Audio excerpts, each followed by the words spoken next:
Okay. Good evening, everyone. Thank you for joining us tonight at the Auburn Gresham Roundtable. As you know, the Roundtable is an unprecedented engagement mechanism, tool, strategy, initiative that the city of Chicago has utilized that was born from the pandemic that still allowed us to have direct connection to residents and stakeholders in communities across Chicago. And as you know, this is our 16th roundtable. This started in May of 2020. We have additionally held 3 in-person meetings plus a vision workshop. And so this is, I think, our 20 or 21st time meeting. And we feel very strongly that this platform will continue to be a vehicle for us to meet, even when we come out of the pandemic, which should be very soon, as the mayor has recently announced some restrictions being lifted. So we hope that that is a turn for the better and that we can return to a new Chicago. And I'm just happy to be here. I see some people's smiling faces, some real and some on picture. But again, happy to be here this evening. Tonight, we have a 1-item agenda. I think you're going to be very excited. We're going to talk about our survey. I'm going to turn over the roundtable shortly to our facilitator and our LISC partners.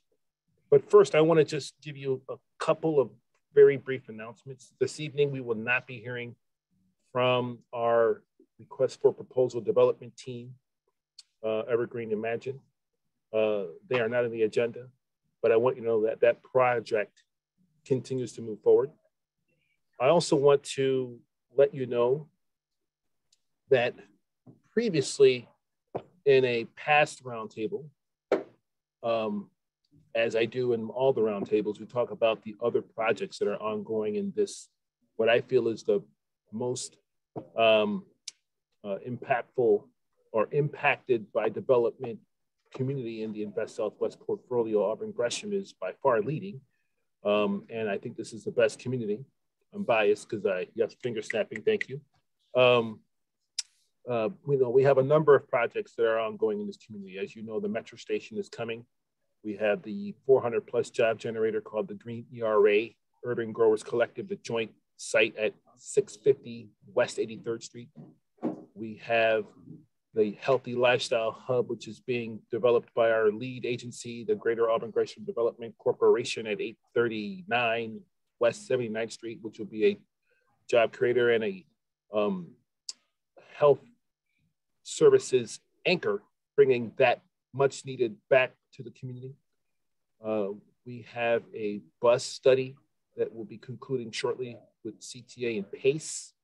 We have a couple other projects that are being developed right now along the southern end of our Halsted corridor. But we also have a planning study that was born from an aldermanic request for how do we improve our circulation of traffic and reduce the trucks that have damaged a little bit of the infrastructure.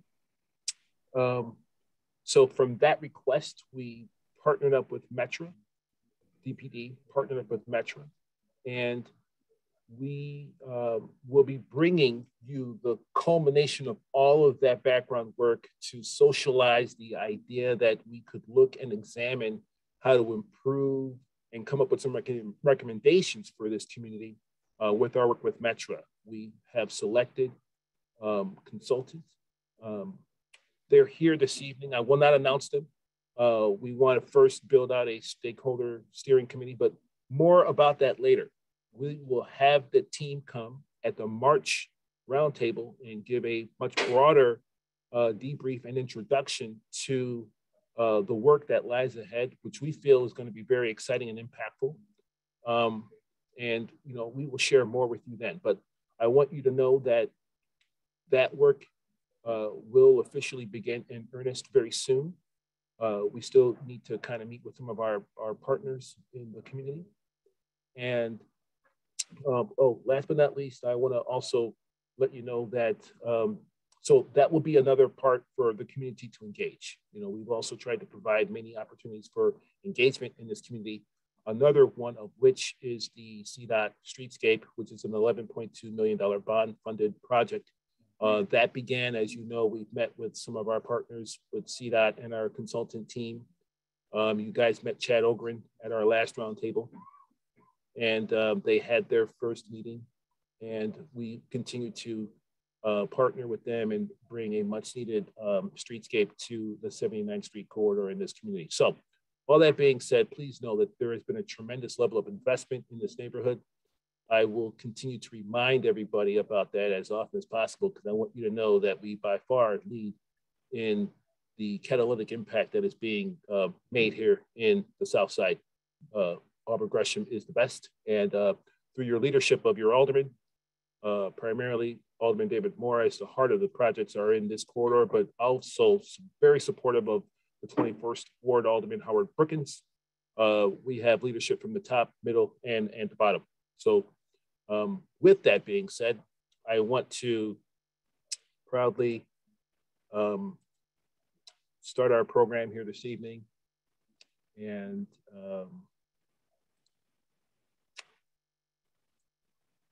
I want to gladly introduce Caroline Rendon of LISC, who will give a brief introduction of tonight's agenda, and then she will introduce our facilitator, name on screen, Consuela Brown.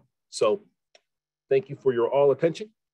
Caroline Rendon, welcome to the roundtable. Hi, thank you, Patrick. Good evening, everyone. Thanks for giving me a little bit of your time this evening. Like Patrick said, I'll be very brief. You may recall I was at your roundtable last month and a couple of times before that, asking for your responses to a survey that we put out really about the roundtables. So I'm here to share a little bit about what we learned from that survey, and then set the stage for our conversation facilitated by Consuela. So I want to say first, thank you to all of you who did respond to that survey. Auburn Gresham had the highest rate of participation compared to all of the Invest Southwest neighborhoods. So thank you to all of you who filled out that survey and gave us your feedback. It makes it much easier on us, those of us who are looking at it, to sort out when we know that we had robust responses. So you can move to the next slide, Patrick. So Patrick mentioned earlier that this is our 20th or 21st roundtable here in Auburn Gresham. So we're coming up on 2 years. It's a good time to kind of take a pause and reflect on how it's going and whether there are things that we can do better. And then get everyone's kind of commitment to participate in what we want to do better. The roundtable really belongs to all of us. Patrick's great leadership has brought us to this point, but if there are other ways that folks want to lean in and participate, we want to hear about that tonight. So in response to sort of wanting to see where sentiment is, we developed this process. First, of course, was that survey, which you filled out. Where we are now is a facilitated conversation where we really want broad participation from all of you on just kind of sharing what your observations about roundtables have been so far and what you'd like to see differently as we move forward. Moving forward, we'll start to implement those things. There's some stuff that we could start to do right away, depending on what it is. Some changes might take longer. And then we'll continue to reevaluate as time goes on, starting probably towards the end of this year, once we've made a couple of changes and others are in progress. Next slide. So I'm just going to give some really quick high-level responses or information about the survey data. We can share a full slide deck with all of the data later on. Just in the interest of time, wanted to hit some of the key points that we learned. And this data is showing across all Invest Southwest neighborhoods. We got a little over 100 responses around the city, of which about 20 or so were from Auburn Gresham. Pardon me. So that's just to kind of set the stage on what you're about to see and who all that was. First, we wanted to know to make sure that we were hitting the right folks for the survey. And so most respondents were in fact residents or property owners on or near the corridor, people who were sort of intimate with the corridor itself. We had some other folks, staff of community organizations, folks who work with and for the alderman, people like that. Next slide.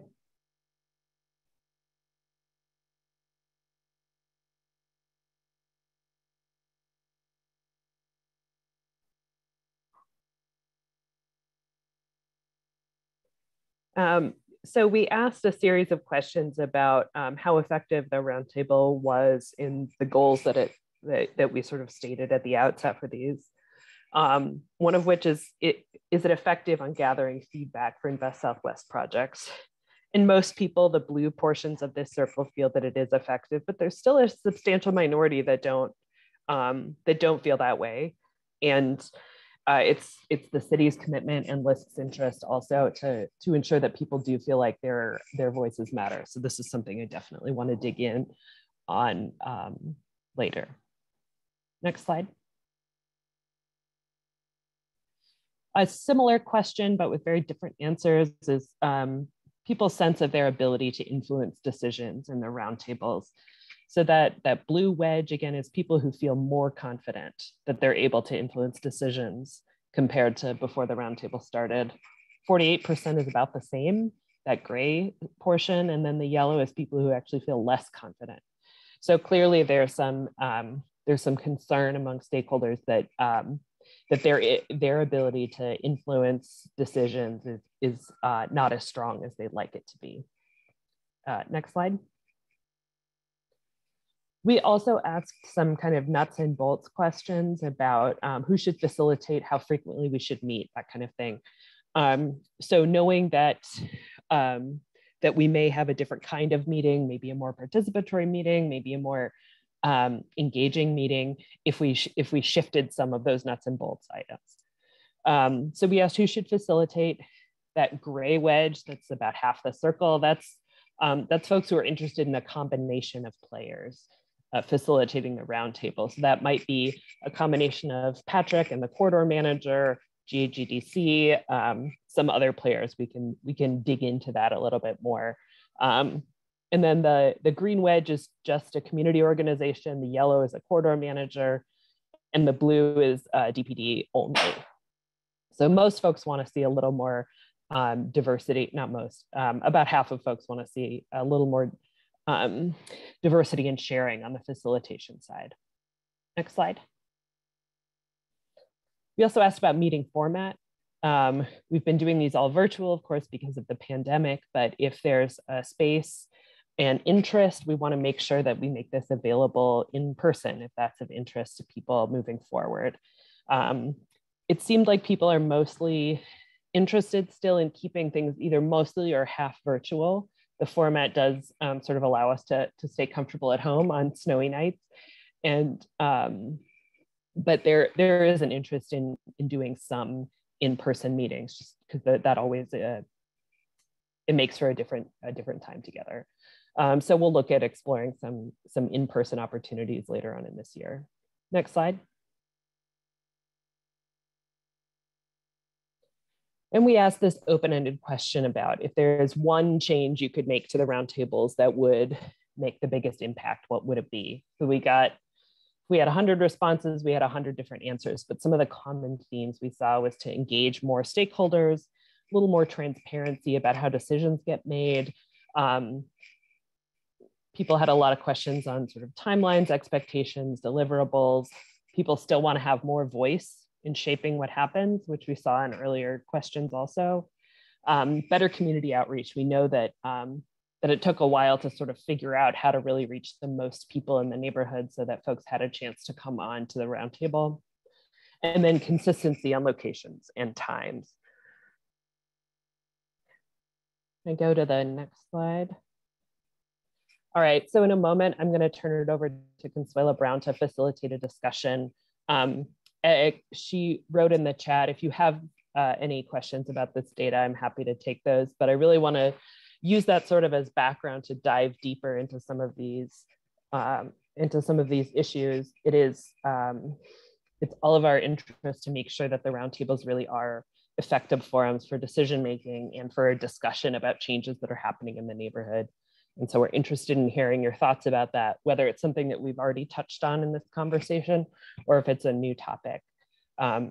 So my goal for this conversation is really to get some concrete ideas going as far as what we could do or change or update in the roundtables to make sure that everybody feels heard and valued and included in what's going on. So with that, I will turn it over to Consuela. Thank you, Caroline. Perhaps if we can just get us back to gallery. I have put the questions in the chat. And so what we will do for the next 45 minutes to an hour, I'll go through each of the questions and ask for your feedback. You can do that in one of two ways.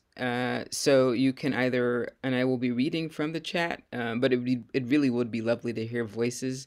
So first of all, thank you for allowing me this opportunity to be here. I felt a little bit like I was back in an African village with folks just checking in. How you been? How you sleeping? Where you going? How's your family? Such a beautiful way to come into a meeting. So thank you for that stroll. And I get to hear how some of you are. Patrick, thank you for the overview. Clearly, you all doing some really wonderful work in this corridor.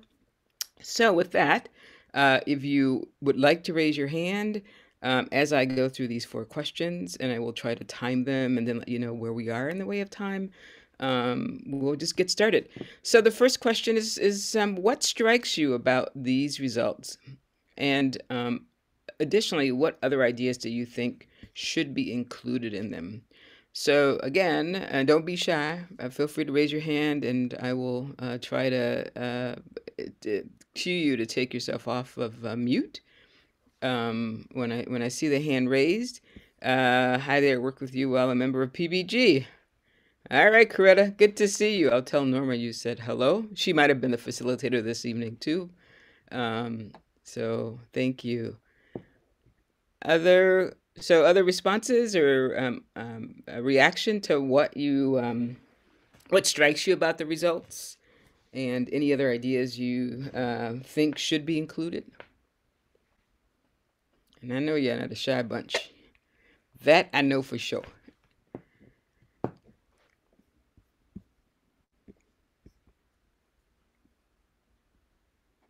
Any responses?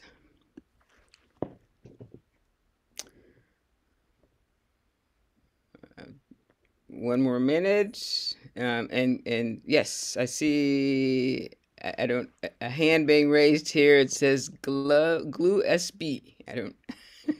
Please take yourself off of mute. Hi, Horace. Hi, is everyone. My question is pertaining to how can new developers or new contractors come on board, and just new partners? How can you get on board with this? Because 79th Street, we're part of 79th. We're right on 79th and Ashland. And I just wanted to know, how can the new contractors be a part, and just new partners? Thank you. Great question. So a great question. I don't know if we want to try to take that here or just record it and perhaps provide some feedback later. Patrick, or does anybody want to or maybe just trap that in the chat? And Coretta, so we'll get you an answer to that. Okay, so I'll try to answer some of the non-survey stuff that I think you guys are looking for in Meat and Bones. I'll try to answer those in the chat. Great, okay? Thank you. Thank you. Great. What was her question? Is like she's a contractor and she wants to get involved in development? So I think the question was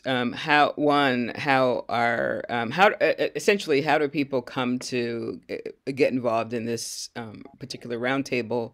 And I think one category of those people were developers. But I think more broadly, how do people know that you all are here?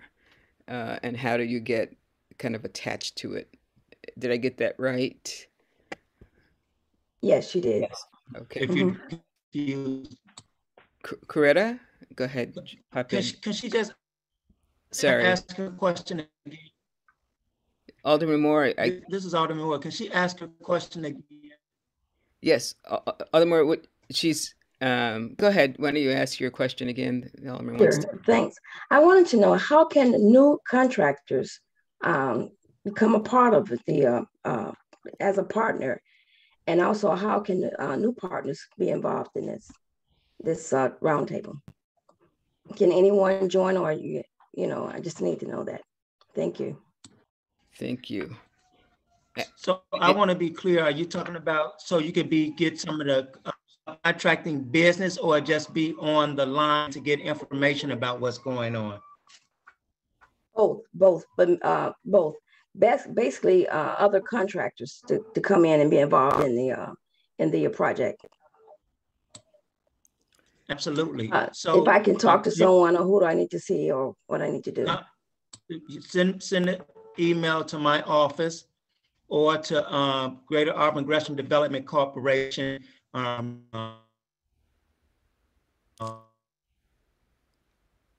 I think we have lost. We're doing development and trying to get people on, but you can contact either of us. Sam, and that connection is unstable. I don't know why it's unstable, but it is. It's okay. Thank you, Alderman. So just what I think I heard him say is that you could contact his office or Greater Auburn Gresham, Carlos Nelson's. And then Patrick has also offered up his contact information as well in the chat. Coretta, jump right in there. Do you have, what strikes you about these results? And what other ideas do you think should be included?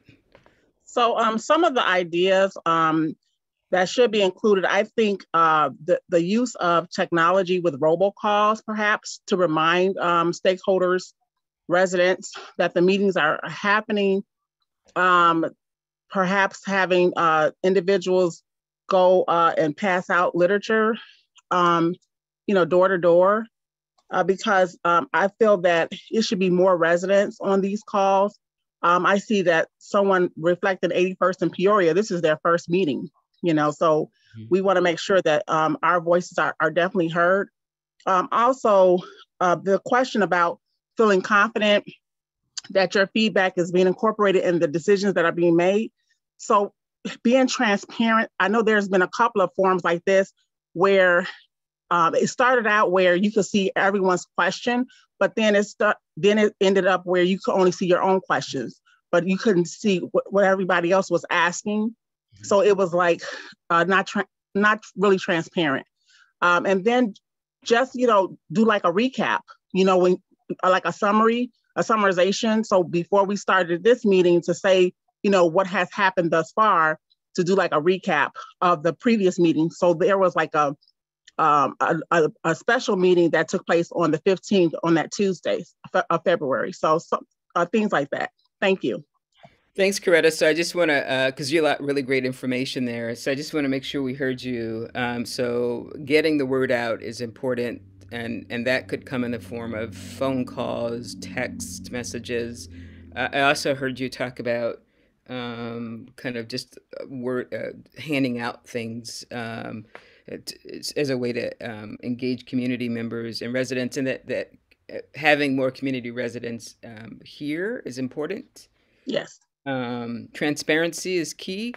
And some of the ways that, so I know you lifted up this, like being able to see the questions, being able to, so that everybody kind of is getting the same information at the same time. Correct. And then it sounded like you wanted to make sure that, what would be helpful is a recap of the decisions and or topics that were raised in a prior meeting. let me ask you, do you want those, when you say that, are you thinking they might happen at the beginning of the next meeting, or do you want those in the form of a written summary? How would you want recapped? So they could actually, it could be both. It could be actually both, meaning that I know that we get the links and everything. We can go back and watch like this forum tonight. We can go back and watch the recordings, but just like having a summarization, like what are the key questions that were asked and what were the concerns that were raised, and then leading with that at the opening of each meeting, just to show the progress and where we're at. Okay, those are really, yes, thank you. Super valuable. Good to see you. Thank you. And then in the chat, so there's been the links to the survey were shared via email, and they're also I think in the chat, or will be in terms of the Alderman's office will also distribute paper copies. So is there someone who can take minutes and so that they're distributed to everyone? I'm not sure how you engage in that process, but if there's someone that can address that that need. The community should be invited to participate in the surveys by the ward offices. And so Elaine, I see your hand. And I want you to think beyond just surveys. As I sort of probe around questions, I also want you to be thinking about leaning in to future activities and how to build this roundtable. So I may prompt you a little bit more. Elaine, you want to jump in about either something that struck you about the results or other ideas that you think should be included? Well, I'm concerned the results are very minimal because there are over 30,000 people who live in Auburn, Gresham. So those numbers that you show is just such a small sampling to the point that it's troubling. But I understand there is always the problem of communication. One of the things I think that we should do, that you could do, and I don't think it's a great idea, it's just kind of common sense sort of, we should put flyers in the neighborhood stores, commercial places where people in the neighborhood do frequent. And you can use the post office. I mean, these are things that where you have people in the community going, and if they could get that flyer, that gives them an additional opportunity to know what's going on. You have banks in the community. So typically the people who frequent these things, they go to things to places that are close to their homes oftentimes. Now they're also, because we do go outside of the neighborhoods, I don't know what the process would be for posting information there. But I think that's a reasonable step to try to get more information out to the residents. I'm told that there have been distributions of flyers. I have never gotten one recently. I got one early on when we were first having the challenge of finding out about the roundtable.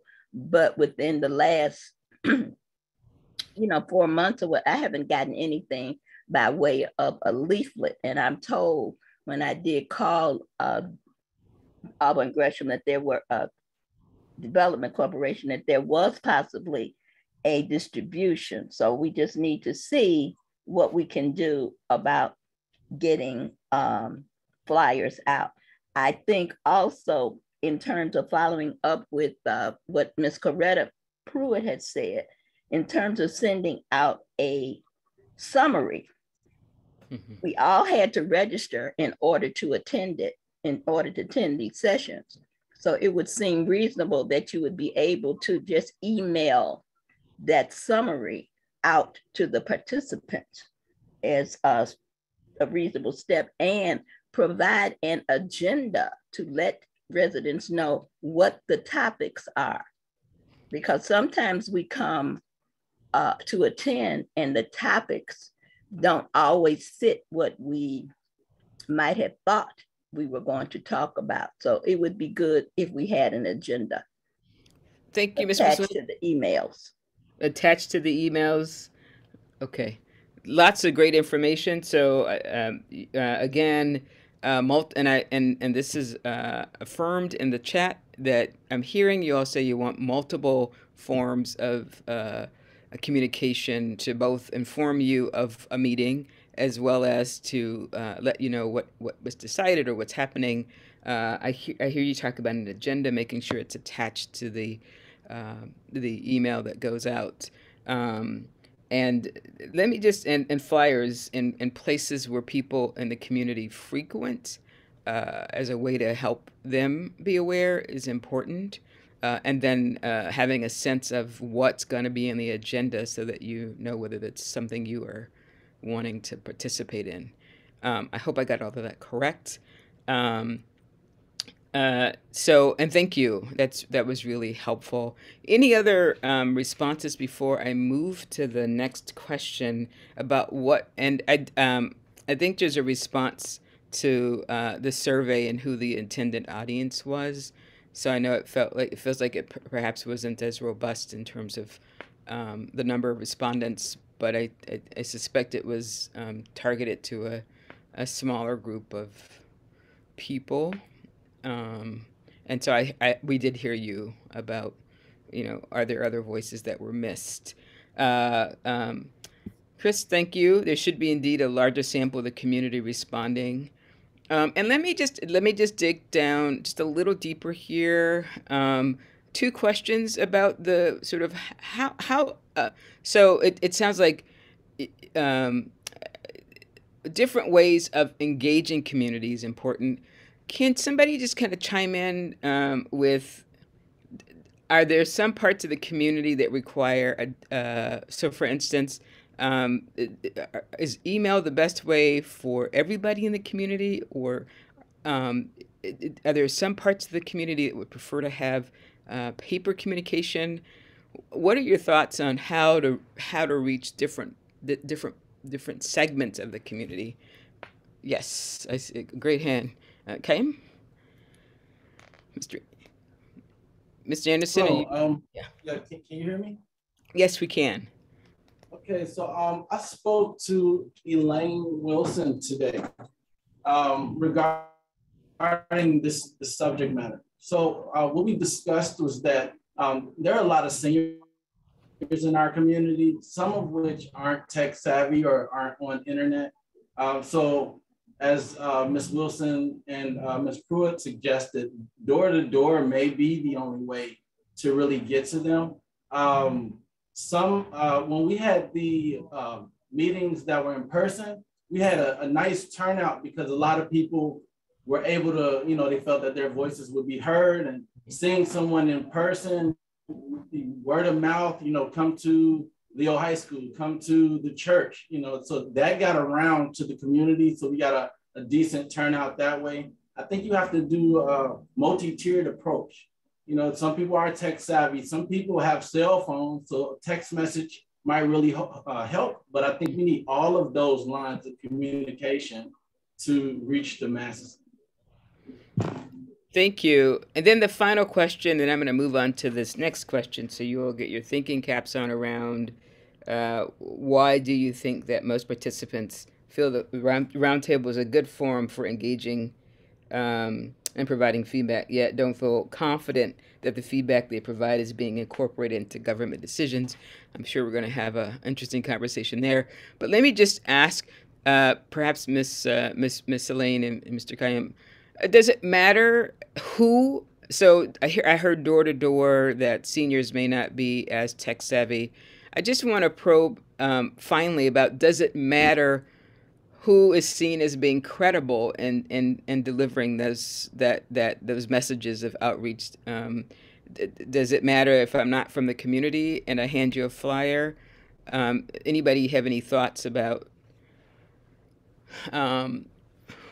who, if you're going to have people engage community members, that should be, or if there are some places in the community that people have come to rely on for reliable sources of information, who would they be? So anybody, any thoughts on that particular question before I move into the next?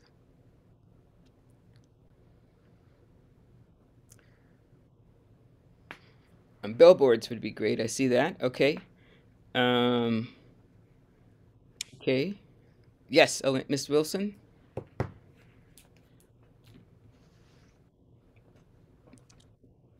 Ms. Elaine Wilson, are you able to take you want to jump in? Robocalls. Yes. Okay. Okay. I think that we have to be as inclusive as we can be and getting as many formats to deliver information. Okay. For instance, the alderman does send out a newsletter, and I think that it might be a good idea if there was a distribution in the community, a paper distribution or a robocall or whatever, a paper distribution to let residents know that they can call his office or come to his office and be added to the newsletter listing. Because I just by accident found out a year or so ago, before COVID, that in order to get on the newsletter, you had to come into the office to do so. So certainly everybody does, you only go to the alderman's office if you have a challenge of some kind, possibly, for many residents. So why not get the word out by paper to the residents so they know that they can contact the alderman and they can contact GAGDC, because so they can both have this information going out to reach people. But you have to first have a strategy to be as inclusive as you can be. And at this time, I think many people do not feel that it's inclusive. As you look at the small numbers of participants, you have to do more work on the front end to get more responses on the back end. That's been my experience. Okay. Thank you. Thank you, Ms. Wilson. And let me please respond to that. This is Alderman Moore, and let me please respond to that. So even before this, and even during COVID, there's what I call, I got what I call 17th Ward Bible.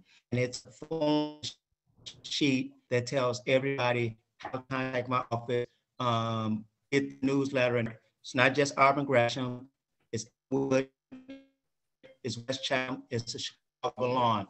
And when we passed out the first set of masks, the first COVID, we attached that flyer to that. I'm almost 100% sure we'll never be able to touch everybody. But we do, not only do we do our robocalls, our community meetings, being proactive to capture those emails. Am I gonna sit up here and tell you I got all 53,000 residents' emails? Not at all. But we make every effort at whether it's a community meeting, whether we're going door to door, putting out literature, or when I do my robocalls, to make sure that we connect with the residents. And then with my block club presidents. And so definitely if any person that's a block club president or a block club rep, they can get that information and help pass it on the block, because we just don't have, we use volunteers. We try to do the best that we can with the resources that we have. And so anybody else that want to assist in that manner is welcome to, but we've been proactive in doing that well before we were doing these meetings. Let me respond, Alderman. Just so Alderman Moore, I was not saying what I said. Make sure that they're getting our newsletter, because you're right, everybody do not. So Alderman Moore, can you? I don't know if you. So you're coming in and out, and so we missed that. But Ms. Wilson is saying that I was not trying to say that you were not being proactive. I was just giving a suggestion, which is what I thought we were being asked to do. And certainly I know, and I do read the newsletters, and I'm not saying any of those things have not happened.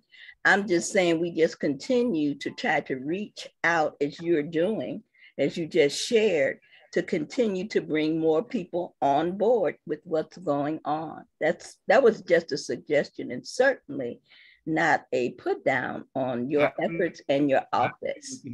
And that's a good idea. Thank you. So we're going to move on to the second question. Alderman, we're having trouble hearing you. So if it's okay with you, I just want to get us to the second question so that we might hear from a few more residents. And there, again, feel free to do two things. Please feel free to use the chat as a way to share. And there's been some really wonderful information in the chat, some really great ideas. And also, if you want to speak up, if you just will raise your hand, Alderman Moore, again, just I don't know if you wanted to say something. Just letting you know we're having some trouble hearing you. Okay, if we're not, is it? I wasn't saying anything. Please continue. Okay, thank you, Alderman. So, why did the next questions and I'm going to put them back in the chat so you can see where we are.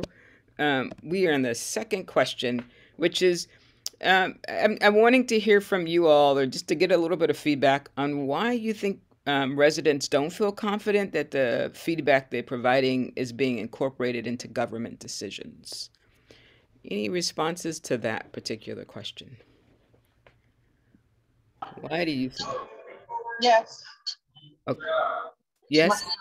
Hi, my name is Q Motley. I live on 82nd and Carpenter Street. And Yes. Part of the reason why is because if we already don't have a grocery store, how can we feel that anything else or any other values that we manifest is going to be heard if we can't even have a way to get groceries or a place to get them from that's along 79th Street? We lost the only grocery store we had over there. So why would we think any other values that we have would be heard? Okay. Thank you, Queen.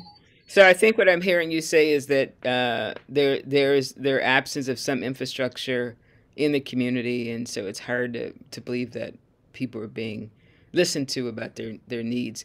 Other people, other feedback you want to share? Consuelo, this is Mrs. Watson. Mm-hmm. Go ahead. I am on the corner of 83rd and Carpenter.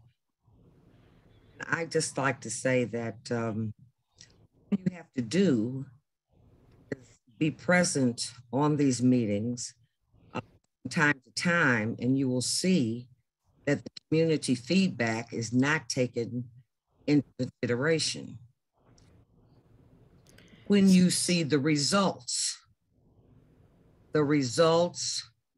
of the stakeholders is considered at a very low level. I watched the construction companies deciding what they were going to put in on 79th and Peoria. I could see that they considered what we said very minimally and tried to construct what they had decided to construct, even if they architecturally changed it, but really did not incorporate those things that were requested. Community. That is the people who own the property and or live.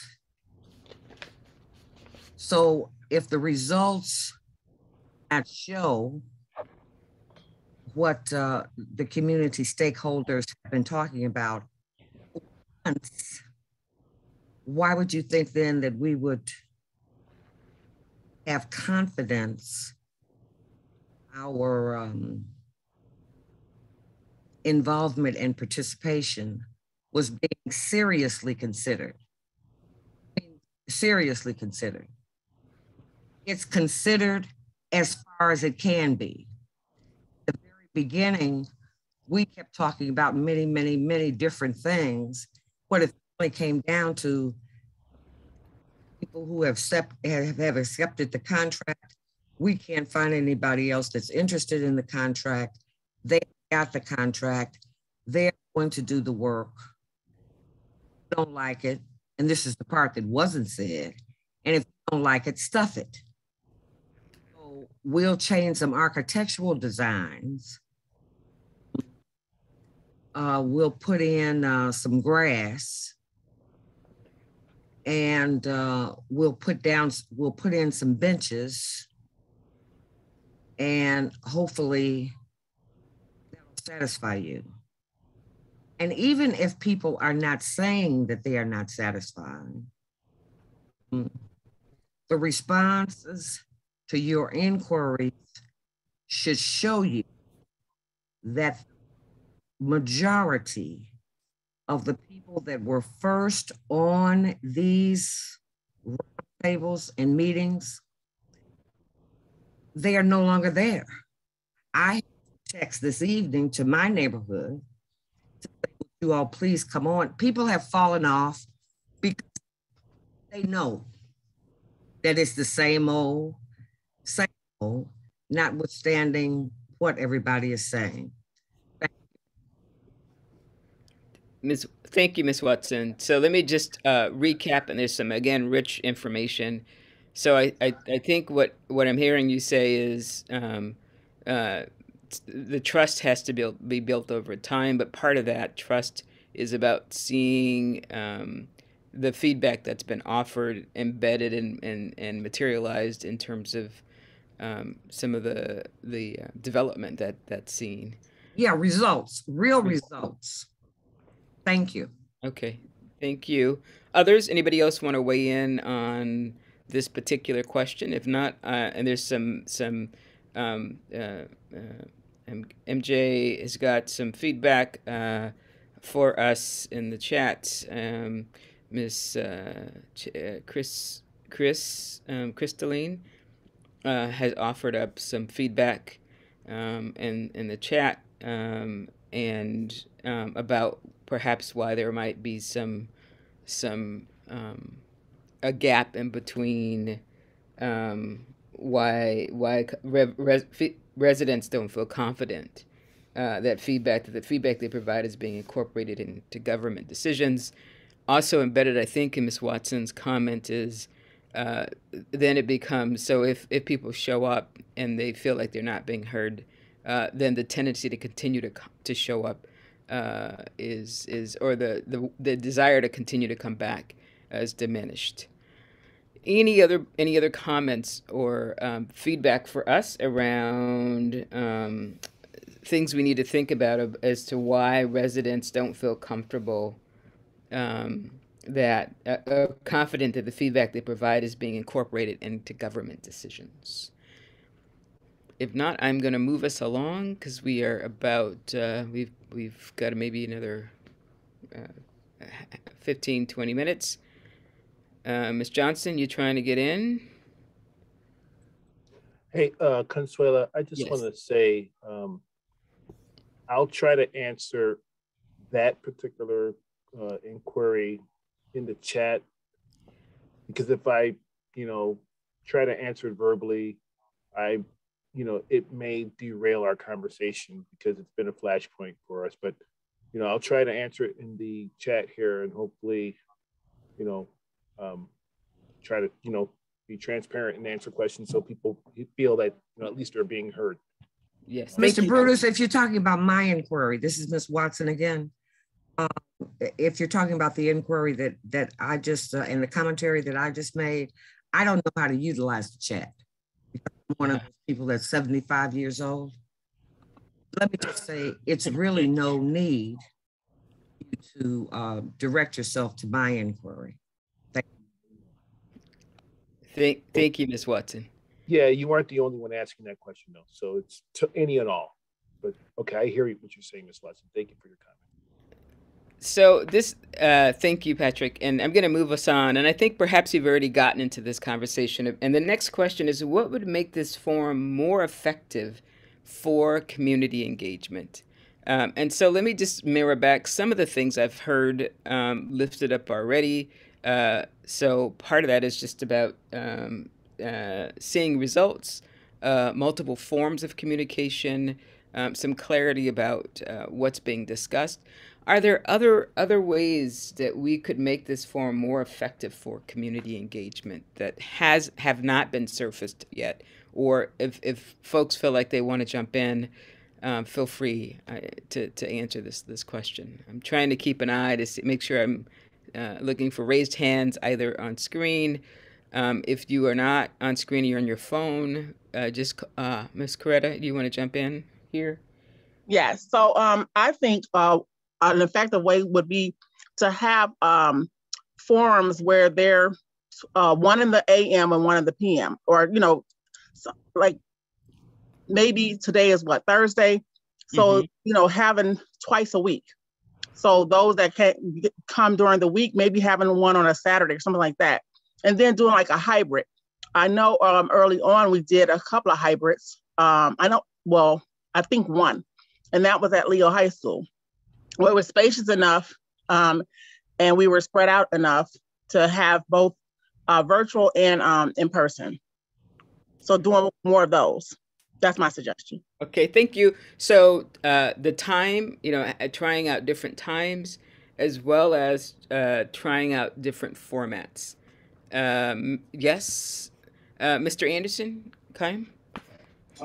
We might be, this is just a suggestion, but maybe for those that can't get out their homes and aren't tech savvy and all the other reasons in the world, you don't have a cell phone, you can take some of these surveys to those residents and capture that information door to door. You're touching that house when you go into the community. I mean, it doesn't have to be the entire south side of Chicago, but a targeted area around the corridor, perhaps, where you get your answer right then and there, and bring that back and bring that information back, and let's compound that data.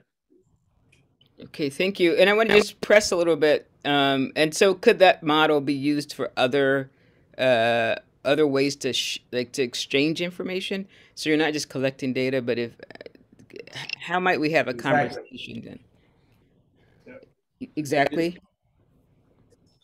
Yeah, just in that touch of that home, you're giving information, you're making them feel included, you're capturing data. And if they want to talk to you once and, never again in life, at least we got a response right then and there. I mean, just to try to map the community. Before I came to work at GADC, I was a resident of 78th and May. You came to my house with a survey, I would answer it. I wouldn't come to any meetings or anything in the community, but I would want to be heard, but for whatever reason, when I was younger, I just didn't want to be bothered, but I did want to be heard. My neighbors are the same. That's just my opinion, though. It's valuable feedback for us. Thank you.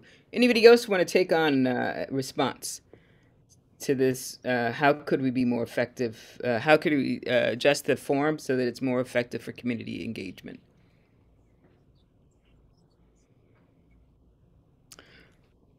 I think. Ms. Wilson, yes? I think right now that we have a problem because we have the weather and we have COVID. So people are more inclined not to be trying to come out in the winter, but I think if you have a plan to go through in the springtime, then when we aren't fighting the elements, then as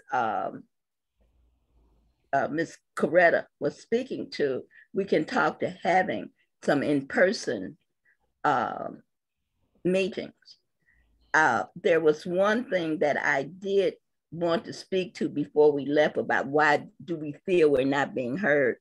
I just want to touch on this supper club that's proposed at one of the, I think it's the 834 to 858 site on 79th Street.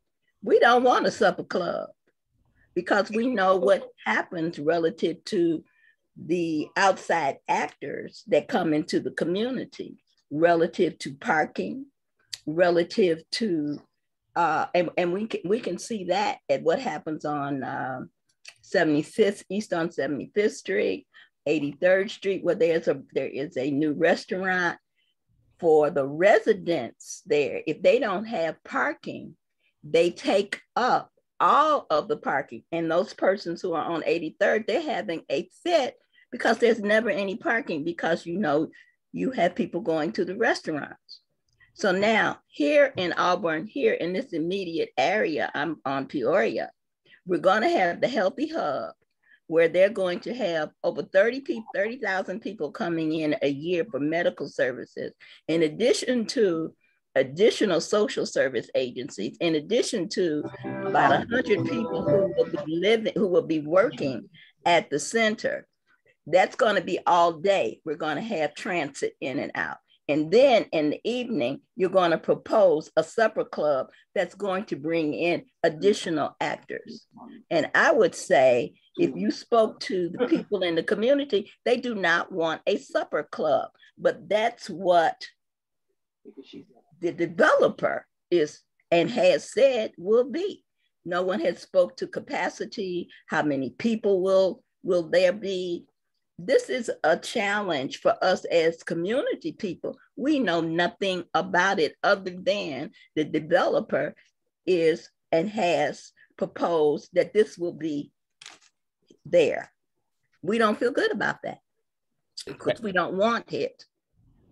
Thank you, Ms. Watson. Ms. Queen, did you wanna say something? Yes, I was just kind of going off of when people were saying what would be a good way for people to have some type of communication with their alderman's office and their area. And I think one thing that would help some of the seniors and even other residents such as If you myself. can, sorry, Ms. Queen. Can you hear me? There's a lot of feedback, so. What about now? A little better. Okay. And is if they had the ward and alderman's phone numbers and the Auburn Gresham Community Center on maybe a small magnet that people can put it on their refrigerator to always have something to refer back to. Thank you. Great. Anything more? No, that would just be a common way of communication where they have that information in front of them instead of trying to get it from somebody or trying to find it if they have those difficulties. Okay, thank you. So I think there's a little bit of feedback, so if you can put yourself back on mute, that would be helpful. So I just want to recap that I think what I heard you say is one of the other ways that the forum could be more effective in community engagement is also to kind of be distributing information that's accessible to people, either in the form of a magnet on a refrigerator or some other way that people kind of know who they can contact and perhaps for what. And I think MJ is saying the same thing. He or she is proposing that there be a liaison that can take calls from citizens who are concerned, at least 1 or 2 days a week for a couple of hours. That might be a way to engage community. I'm not sure if it's in the purview of this forum, but it is certainly a suggestion. Helen Charity, would you like to jump in to answer this question? Hello, everyone. I hope you can hear me okay. Yes, we can. Thank you. I'm wishing everyone well. And I just want to say, to answer the question is, in essence, why you might not be getting the feedback or people aren't happy with the roundtables. And I just want to add my 100% agreement with Elaine and Coretta and definitely Ms. Watson, the statements that were made. Because it's like someone talking to you and they're saying, well, you need to do A, B, C, and D, and you come back to them with X, Y, and Z. You didn't even hear, you haven't even acknowledged A, B, and C, because my way of thinking, 2 or 3 of the main things, the grocery store, the bank, the pharmacy, seem like after we put that out there to you, at the least 1 or 2 roundtables later, it should have been something like, well, we have talked with Jewel, we've talked with whoever, various stores, and this is what is in process. It does not seem like you all really care. So it's like, why waste our time? Thank you, Ms. Charity. So I just, for the development community, to hear there's put a pin in the conversation about a need for a grocery store has come up a little.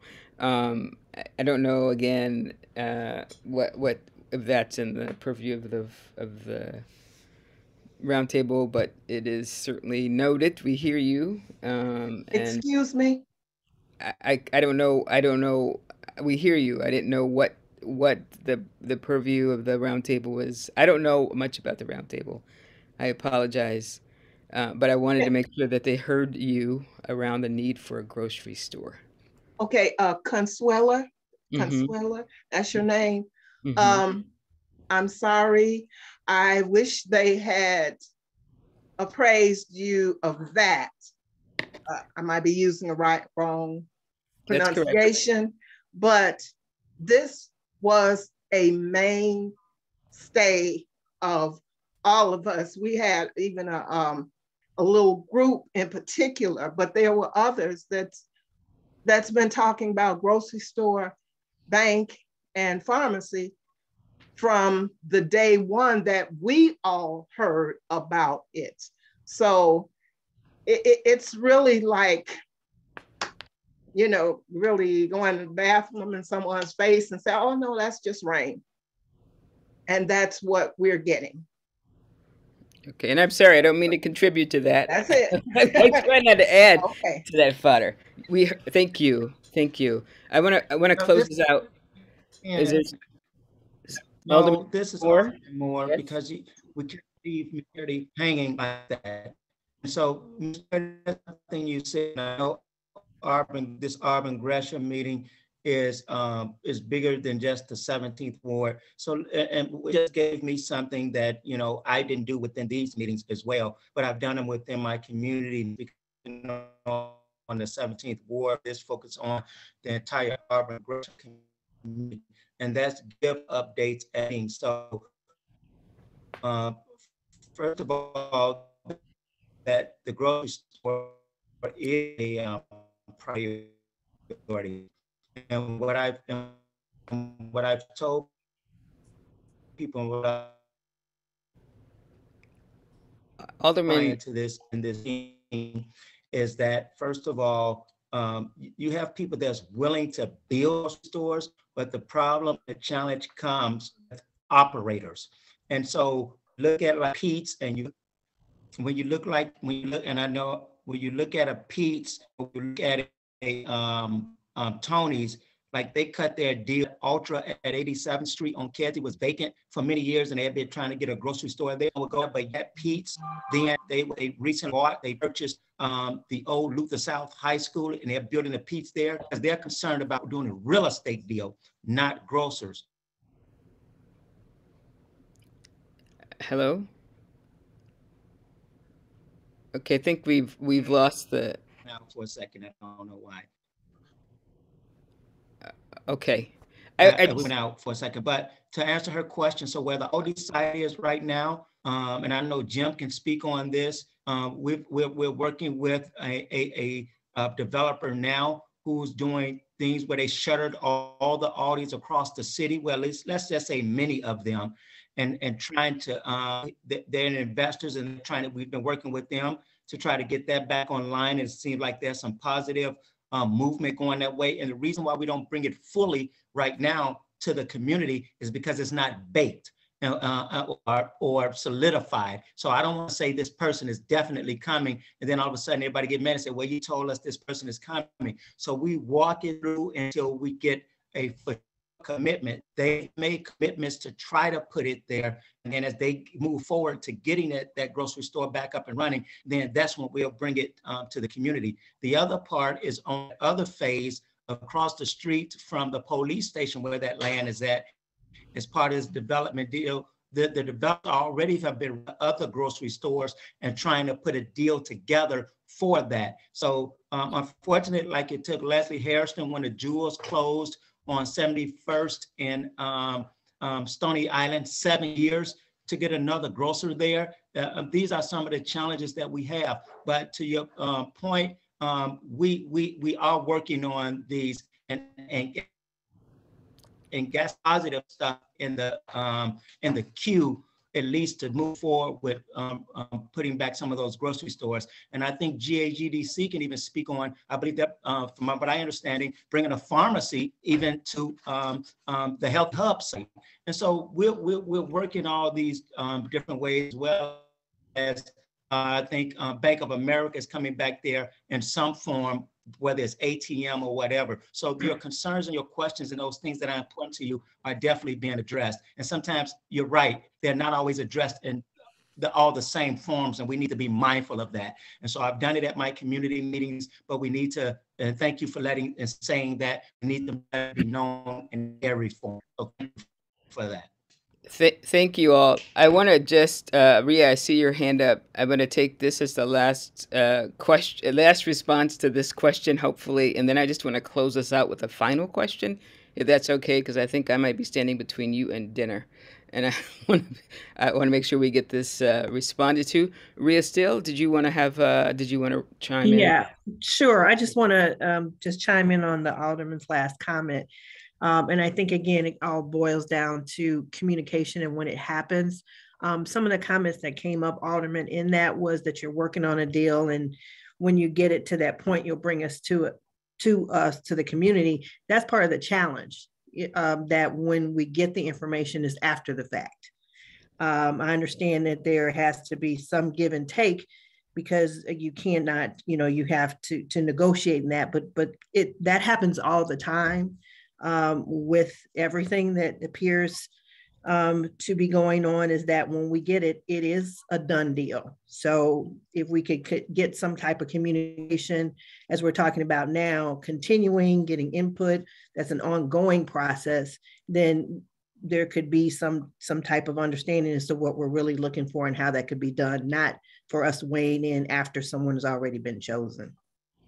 Okay, so thank you. And definitely that's never the case. I got 100 people, well over 100 people in my office constantly with ideas. And until something I sit down with and run it through and a full deal cooked, but we get people that put their financials together, that they got a real plan, is before we bring anything before the community. And so I'll be out here every single day with fake stuff. And Patrick can speak to that as well. And so it's not when, like I said, at my community meetings, I've mentioned this, and the young lady that was on the phone before, when she brought those things to me, she had to be right, because although I brought it to my community meeting and stated it at my community meeting, I never stated it in this platform here.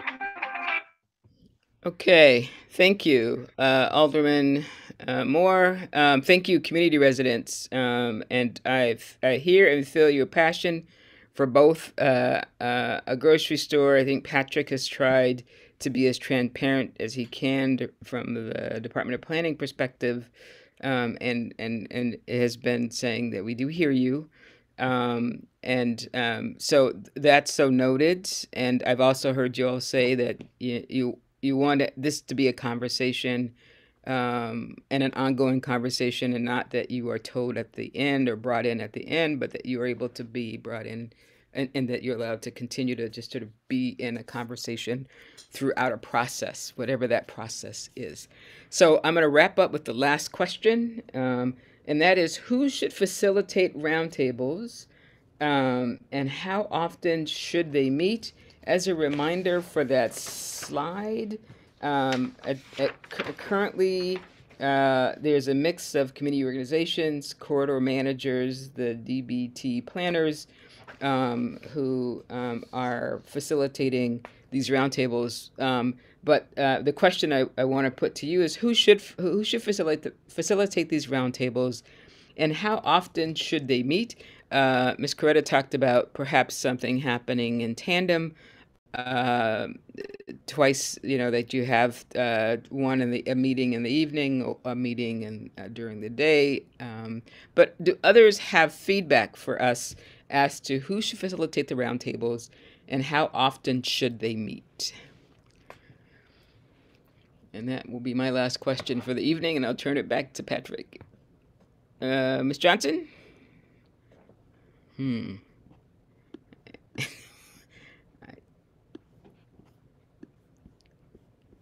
Hello?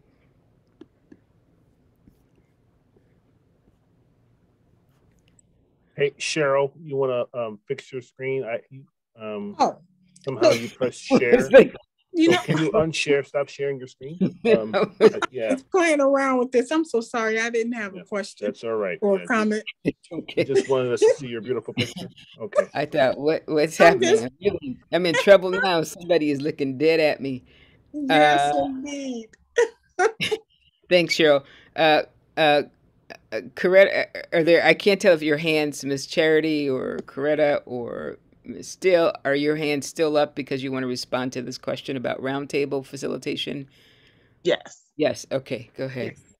So when Chicago Public Schools was going through their restructuring of with the different networks and things of that nature, right? They brought in outside facilitators such as yourself, Consuela. So you're neutral, right? And I think we need that. If we're going to be authentic and sincere, we need to have facilitate. Yes, we need to have those that know of course, one of the developers or all of the developers. We need to have people that know about the project and the development, right? But we need to have someone that's going to be a neutral party to the facilitation that should be facilitating the meetings to ensure that every voice is heard and every concern is addressed. Thank you. Okay, so perhaps an external facilitator who is seen as being neutral. Thank you. Rhea, is your hand raised? You take yourself off, please. You're muted. Sorry about that. Yeah, I understand that, neutral. I'm also interested in, our community organization, Greater Auburn Gresham Development Corporation, facilitating those because they are in the community. Mm-hmm. And so I would love, we see them all the time. We are engaged with them all the time. So I actually feel that representation will bring that trust and that comfort level from the community. So that's where I think it should start. So Auburn, Greater Auburn Gresham as a facilitator. Okay. Do you have any sense of when and how often you should meet? So I think, we're going to need to have a hybrid approach because people work. We have seniors, we have people that work. So I'm pretty sure that working with them and them getting information out, we can come up with a schedule that could be a mix of during the day, during the evening, on the weekends, in person, Zoom, but they're pretty astute at doing that already. So I feel comfortable we can get that done. Thank you. Others, who should facilitate these meetings and how often should they meet? Anybody else? There are a bunch of you we haven't heard from, so I'm inviting you now if you've been chomping at the bit to say something. There are some questions in the chat that perhaps somebody can answer, particularly around how do we find out who our community managers are? And this recording, will this recording be available? Yes, and the link I think will be sent at some point after this meeting or tomorrow, or I'm not sure how frequent you send stuff out. Any other responses to this question of who should facilitate roundtables and how often should they meet? Oh, I'm sorry, this is Rhea. I got one quick thing. Yes, please. So also we can do a collaboration because we actually have been very pleased with Patrick and the work that he's doing. So actually a collaboration would be good as well. Yay, hope you heard that, Patrick. And I hope, Cheryl, that you that Pat is giving you a compliment in the chat as well. Any other responses? I would like to just again, as others have just said, thank Patrick, because he has been helpful relative to information and certainly has continued to be very professional in terms of walking that line of employee and providing, information to those of us who are not always throwing him kisses, as we'll say theoretically. But he's had a challenging position because we as residents care about our neighborhood. And he has, we do feel that he acknowledges that we do care. And that's where we're coming from. Thank you, Ms. Wilson. Yeah, y'all. Consuelo, this is Mrs. Watson. Watson. Mrs. Watson, I also want to say to Mr. Brutus that it is a difficult line to walk. And we appreciate what you started. And we appreciate the way you have tried to walk your line. But just like, Miss Wilson and Miss Steele, we know you've got to walk the line. So everybody else has got to talk the talk. Because when we ask you, we want to hear the truth, not what the developers have decided. We know your constraints and restrictions, Mr. Brutus. We acknowledge that. But we're not going for it from the rest of them who are using our tax dollars and telling us, that it's really not raining when we're in the middle of a storm. Thank you, Ms. Watson. Anybody else? Last final words on any of the questions that I have raised today. You all have raised and provided invaluable feedback. And I love that we ended on some showers of love for Mr. Brutus, because we don't often do that. We don't celebrate the people that are in the trenches doing what they can do for us. So with that said, that if there are no other comments, I thank you for allowing me to travel with you this evening. I won't get back to you, but somebody in the department will get back to you as a follow-up. And I hope that those of you that are moving this along did hear from people that one of the key steps is to get back to people and to share what that can hear that you are hearing them, they can see it, and just a little bit of follow-up goes a long way. So there's my proselytizing for the evening. I'm stepping out. I don't know what next. It sounded like on your agenda you were going to have a conversation about this. I'm turning it back over to you, Patrick. Thank you. And I will exit. How about that? So y'all can say what y'all need to say. I'll talk to you later. Thank you, Consuela. If everybody wants to unmute, we can give you a round of applause for facilitating what I think has been a real conversation. So thank you very much for your standing in tonight and leading us through what, are difficult conversations, right? Sometimes you have to ask tough questions and, provoke, this real talk. And you did a great job of making it smooth. And so we thank you very much. Thank you. Right. Peace and blessings. Now I can get out. Thank you. Absolutely.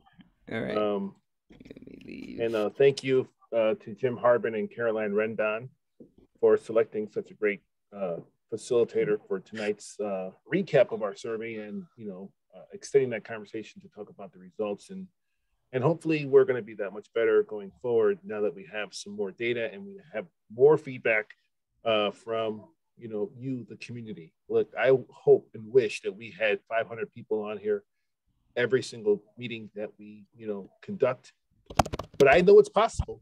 I know it's possible because when the mayor came, we had in March of last year, we had over 300 people attend this roundtable. And we had I think close to 100 and something when the mayor showed up. So I know that you all can tell your neighbors. We can spread this message. We can get a wider attendance at these roundtables because your voice is very important. Believe it or not, it informs what we do at planning. And you all know that your input is important. I'm seeing in the chat that some people don't believe it is, but believe me, it is very critical to the work that we do here at the city. Last thing I'll say is I love Black people. You give me my roses while I'm alive, and I appreciate my flowers. Thank you very much. And I mean that. I always tell you that I live in a community very similar to this. I live on the other side in Chatham, on 76th Street. So come see me. I will look at the chat transcript after this meeting tomorrow and Monday, and I will look to try to email some of you strategically some answers that you are asking tonight. You will get a copy of this video. I will download it tomorrow and send that back out to the group so you can watch the recap or watch this replay for yourself and kind of digest some of the comments and some of your own notes and share again with folks who weren't here this evening. I'm very happy that we had 48 people at the peak. We still have 39 hanging on. I think that's a great indicator that Auburn Gresham remains to be a very interesting community for those of you who live here, and that tonight was another productive meeting and there was good information and good content, and we hope to be as interesting next month. Okay, I see some of you guys are still chatting in the box. We're going to wrap the meeting at 7:30. It's time for dinner. I appreciate everybody. And again, our next meeting will be March 31st, again at 6 p.m. We are going to have a full meeting on the 31st. There's a couple of things that we still have to share with you. One of them is the city's We Will planning. And then we're also going to have, again, some folks come to talk about our planning study. And we'll have more updates from other exciting projects in this community. And again, please know, look, I'm gonna say it again till my face turns blue. We are listening. We are listening. We are listening. Not only are we listening here at planning, but your alderman is listening. Believe me, your alderman is listening. Even though he's busy, he is still on top of us because he's on top of everything. The mayor is listening, okay? The city is listening. We are listening to our stakeholders here in this community. Our stakeholders are you. And that's the last word. Jim, do you have anything you want to say? No, just great job. Okay. And, great job on the tough conversation. So thank you all. Okay. All right. Thank you, everybody. Is the full meeting, I'm sorry, is the full meeting from 6 p.m. to 7:30 p.m.? Is that what you mean by full meeting? Or is it 2 hours? I'm just saying we're going to have an action-packed agenda. Oh, okay. We're going to start at 6 o'clock like we normally start, unless you guys want to go earlier. You want to start earlier? Okay. I'm joking when I say that. All right. I will talk to you soon.